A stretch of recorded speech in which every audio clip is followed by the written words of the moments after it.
Hello everyone and welcome to another episode. My name is Quinn Noble and today we're going to look at the games I beat in February 2025. So sit back, relax, and let's jump into it.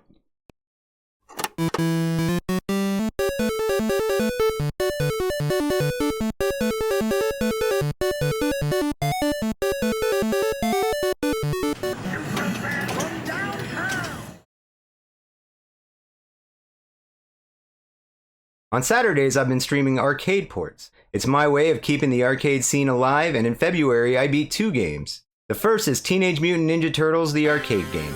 Teenage Mutant Ninja Turtles, Teenage Mutant Ninja Turtles, Teenage Mutant Ninja Turtles, heroes in a half shell, turtle power. I won't go too into this game as it's one of the games I beat back in 2021. If you want to see that video, I will leave a card here. The Teenage Mutant Ninja Turtles arcade game was released in 1989 by Konami and is one of the most beloved beat-em-up games of its era. With its colorful graphics, catchy music, and iconic characters, it has cemented itself as a classic. I am playing it here on the Cowabunga collection for the PS5. The game is a cooperative beat-em-up that allows players to take control of one of the 4 Teenage Mutant Ninja Turtles: Leonardo, Donatello, Michelangelo, or Raphael. Hey, this is Raphael. That's right, the OG Raphael of the Teenage Mutant Ninja Turtles. Dudes, guess what we watch in the sewer every day? Yes, Quinn Noble. And you should too, Cowabunga. Anywho, in this game you fight hundreds of different foot soldiers, ultimately saving April O'Neil and Master Splinter from Krang and Shredder. Players can team up in a group of up to 4 players, but I only have footage with 1 player, and that's because I have no friends. Just kidding. I have 454 subscribers that I appreciate very much. The colorful environments like the city streets, sewers, and the Technodrome are brimming with life. Visually, the game was a treat for its time, with bright and bold 16-bit graphics that capture the aesthetic of the Teenage Mutant Ninja Turtles cartoon perfectly. The game is relatively challenging, especially in the later levels, but not overwhelmingly so. You should be able to beat it with a pocket full of quarters.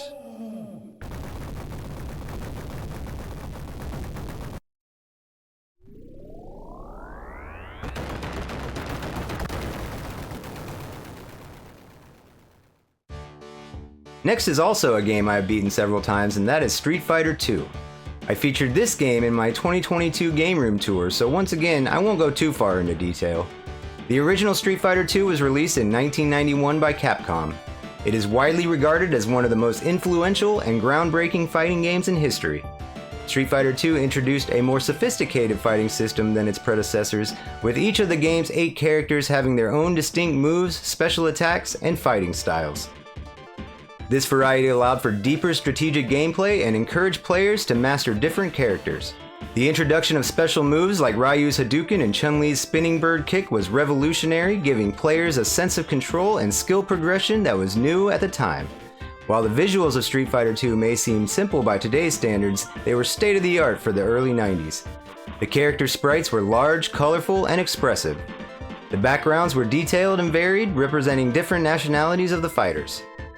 The sound effects from punches and kicks to the iconic Hadouken shout were satisfying and matched the action perfectly. Here I am playing the Street Fighter collection on the PS4.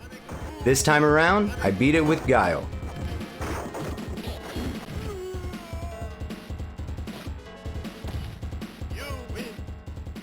Its intuitive yet deep gameplay, diverse cast of characters, memorable music, and multiplayer mode made it an instant classic. Even decades later, Street Fighter II remains one of the most influential and beloved games ever made. If you haven't experienced it yet, it's a piece of gaming history that is still worth playing.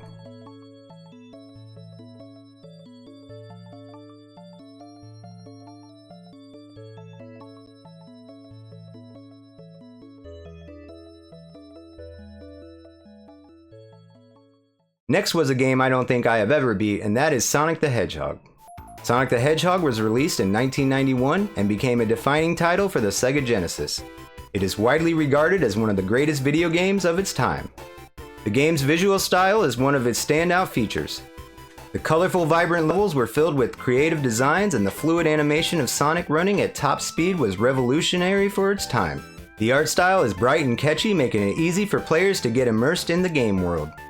The backgrounds were detailed and the character sprites were crisp and dynamic, with Sonic's iconic design becoming instantly recognizable.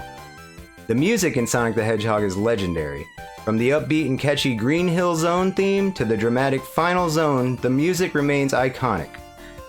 The sound effects like the Ring Collection and Sonic's Jump are equally memorable and contribute to the overall experience. Sonic's main feature is speed.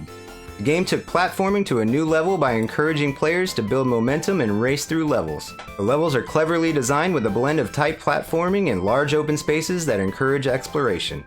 The game strikes a nice balance of challenge and replayability, especially when you're trying to collect all the Chaos Emeralds for the true ending. Sonic the Hedgehog became the cornerstone of Sega's brand identity and one of the most successful video game franchises of all time. Its focus on speed and precision platforming laid the foundation for future Sonic games and defined the 16-bit era.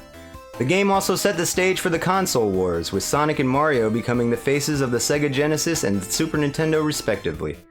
I tried to beat this game last year. It was kind of embarrassing though. I had got all the way to the last level and lost on Robotnik.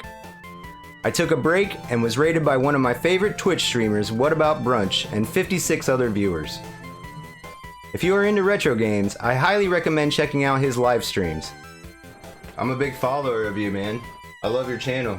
How's it going? You do the code and get back there? Yeah, I could try that. I must have unlocked some core memory because I remembered the code from out of nowhere. If you press up, down, left, right, then A and start when Sonic pops up, you can select which stage you pick and also sample the game's rad soundtrack. I did that and beat the final boss, but that was cheating. This time around, I did it without the code.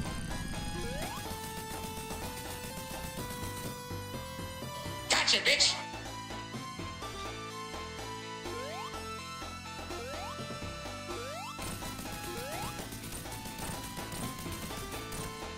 Sonic the Hedgehog for the Sega Genesis is a timeless classic.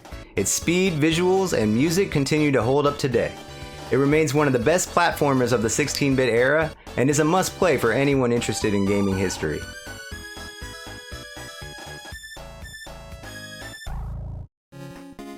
Well, that does it for this episode. Be sure to subscribe to see the next handful of games I beat or to get notified next time I go live. Our fun YouTube community is on its way to 500 subs. Once again, my name is Quinn Noble, and if you keep watching them, I'll keep making them. Thanks for stopping by, and I will see you in the next video. Have a blessed day.